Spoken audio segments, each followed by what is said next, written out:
Good morning বন্ধুরা, তোমরা সবাই কেমন আছো? আজকে আমি একটা তোমাদের দেখাবার জন্য নতুন একটা রেসিপি বানাচ্ছি। এটা আগে একদিন আমি শুধু দেখিয়েছিলাম, পটেটো বল।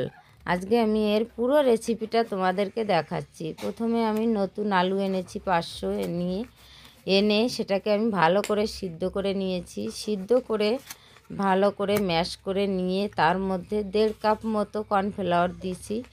তারপরে দিয়েছি হাফ চামচের মতো নুন আর কর্নফ্লাওয়ারটা দিয়ে একসাথে আমি আবার ভালো করে মেখে নিয়েছি। একদম একটা ডো তৈরি হয়ে গেছে।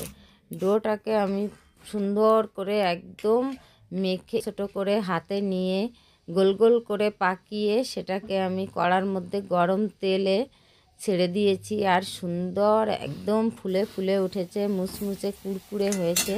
তার সাথে করে নিয়েছিলাম ধনেপাতার চাটনি।